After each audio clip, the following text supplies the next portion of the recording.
everybody, hello. Thank you for tuning in to part 2 of this mini-series. And thanks for everybody who watched part 1. Some of you have asked about some details about the build, and I wanted to just touch on some items here. This is a build strictly for me to transition from sim to real world flying.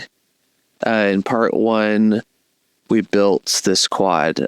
Well, you can see here I'm not building a quad. I'm soldering pads on a new PDB.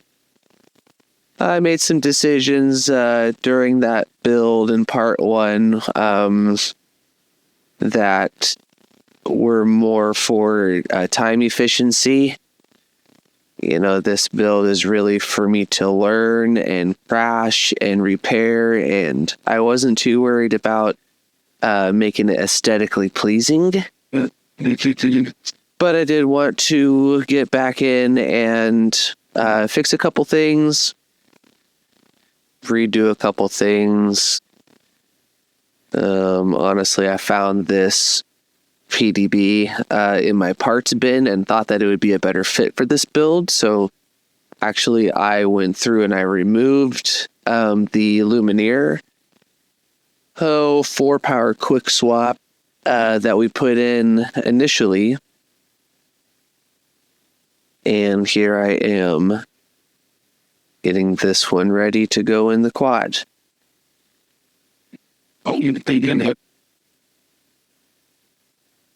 One other thing to note, this build really is, it's made out of old parts, old technology. I can only just barely get this thing programmed to fly. My main FPV quad chassis is actually the Vortex 250 Pro. And that's what I fly in the simulator. That's what I'm going to fly when I get a little bit more practice in the real world. And as you can see, the arm here is completely broken. The arm, there's a crack in the arm, which you can kind of see right here towards the rear of that arm. The first clip of this video is actually me crashing this thing the first time I flew it. So lost signal and lost line of sight of that thing, and it just went crashing down as you saw. So luckily I've got some parts on the way. I have a new motor. The motor was completely trashed, and the arm. So I'll do a little video of repairing that thing and getting it back up in the air. So yeah, keep an eye out for that as well. For now, I'm going to switch it to a time lapse of going through and replacing the existing power distribution board with the new one, the smaller one that we were working on in the beginning of this video. You'll see me rotate the flight controller to get better access to the USB port, and yeah, just kind of going through this quad for a second time and cleaning some things up and reconfiguring a couple things to make it a little bit easier to set up and fly. So I hope you enjoy.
All right, to finish this video out, I wanted to throw in a little bit of the simulator action.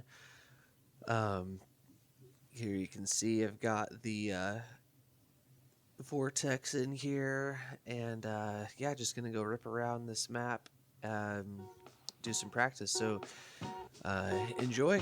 Thanks for watching.